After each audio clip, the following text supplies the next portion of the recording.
Hi, I'm Simon Tells Tales, and this is the fifth and final part in my 5 series of videos looking at TSR's 1996 campaign setting, Netheril Empire of Magic by Slade with Jim Butler. In the first 4 videos I retold the history of the Netheril Empire and then went into a detailed look at the campaign setting itself, talking about how you can adapt it for 5e.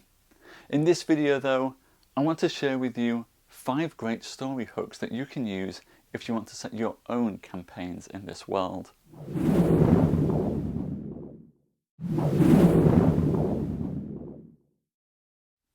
The first one that I'm going to give to you is about the Lost Pentagram.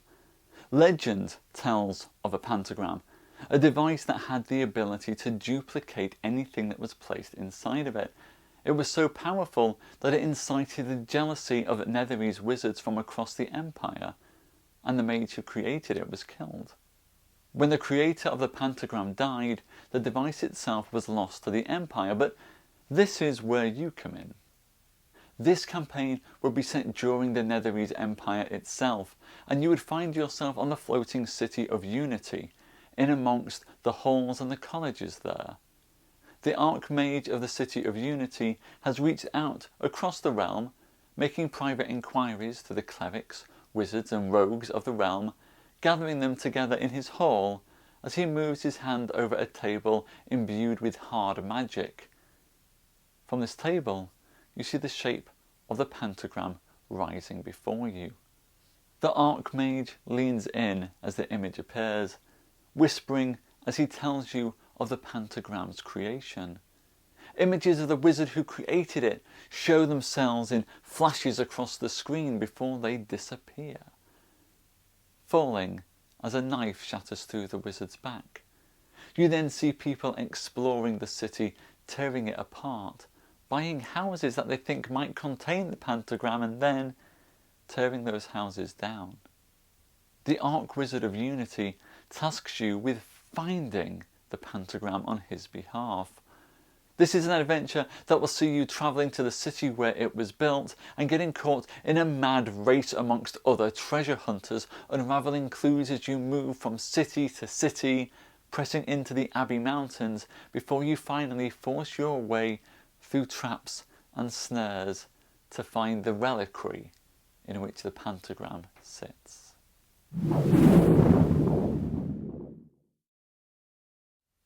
The second story hook that I want to give to you is actually about the disappearance of ILM himself. Now, ILM disappeared, and that led to the fall of the Netheril Empire. The reasons for his disappearance are not explored in the campaign setting Netheril Empire of Magic, though they are provided in the later publication The Lost Empires of Faerun.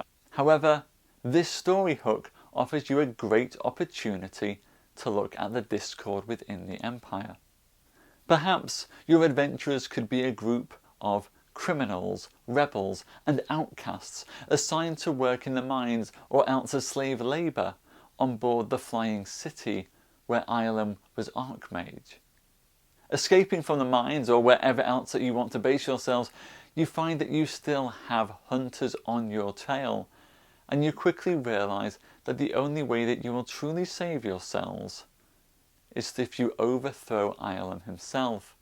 Sneaking into ILM City, forging documents and making friends, you try to get the details of his great keep before heading up inside his fortress, fighting your way through its underbelly, past guards and hordes in a sword and sorcery dungeon crawl that ultimately takes you up to the very top of the citadel. There you face off against the leech ILM, whether and how he is defeated, and whether and how he escapes, I leave to you.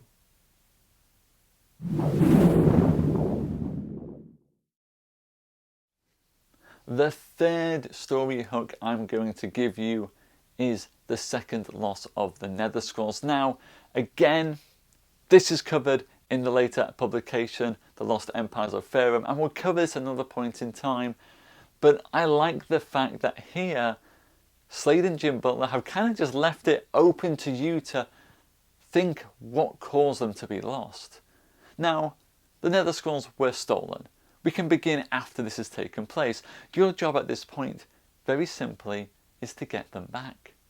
Now that's a great opportunity to work amongst the rogue agents and embark on a quest that could take you across the realms as you search for the Nether Scrolls. If you wanted to go and actually pepper in some of the details that are included in the Lost Empires of Faerun, you can, but for now I'll leave it to your imaginations. If your band of adventurers are successful and you do manage to get hold of them, then it's up to them as to what they do. And in fact, they might decide that the safest thing to do is not to return them to the Empire at all. This story carries echoes of the Holy Grail, and the search for those relics and the protection of those relics will help your characters to prove their worth to the gods, perhaps. It's the type of story where you can undergo trial after trial in an attempt for adventurers to prove that they are just and right, and that they can undo some of the wrongs that have been visited upon Faerun by the Nether. This type of campaign could even involve your adventurers parleying and currying the favour of the gods themselves.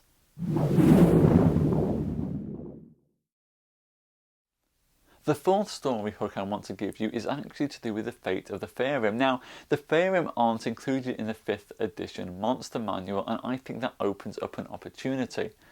In the current times of Faerun, you could find yourselves amongst a group of miners digging away in the Uruk Desert, looking for any evidence or relics of the past empire. Sand can shift across the desert, and supervisors shout out to collect the old bits and relics that have been discovered in a day's dig as they're hurled back overland to Waterdeep to be sold to private collectors and wizards.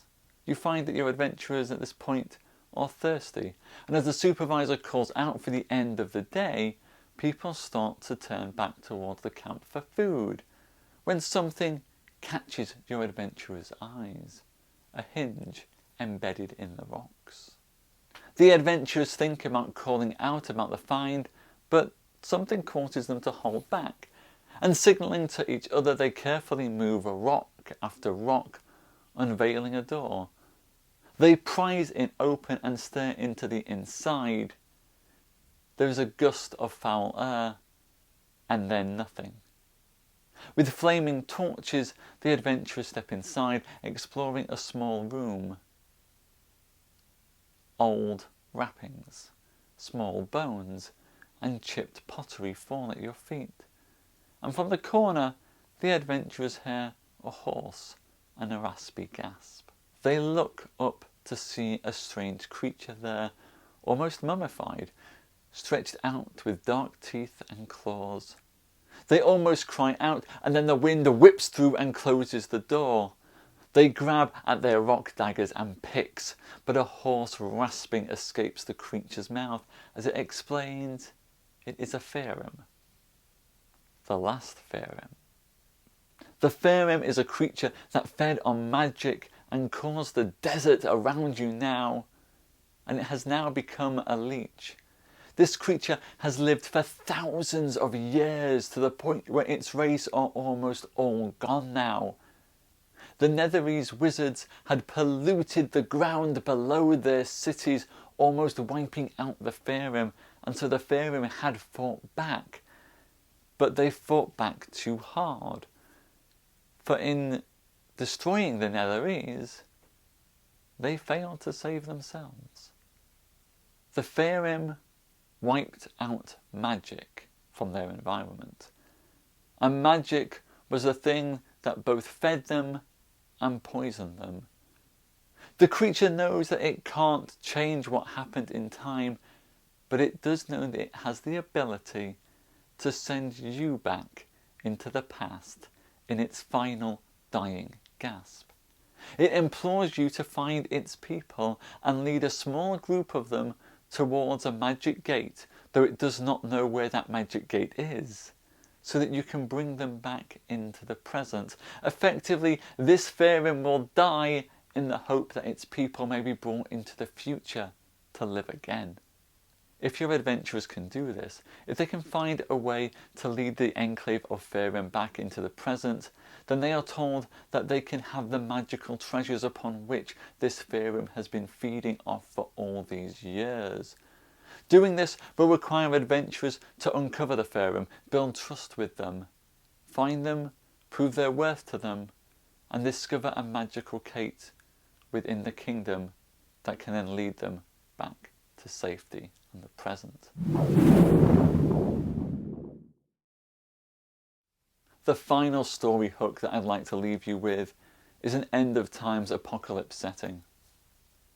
Your adventurers are actually citizens of Netheril, and they are on board one of the great flying cities when it comes crashing to the ground. They don't know what has caused it to come crashing to the ground, but almost everyone was wiped out apart from them and a few other desperate survivors who climb out of the wreckage. In doing this, they look around themselves to see clouds and debris filling the air, and they see the evidence of other great cities that have come crashing to the ground. As your adventurers look around themselves, they realise that soon, very soon, the orcs and the enemies of Netheril will be coming for them. They have no choice now, no choice other than to band together and fight. Here, your adventurers need to come together to lead their people to set up a new town, one where they will be able to fend off the orcs that are attacking them.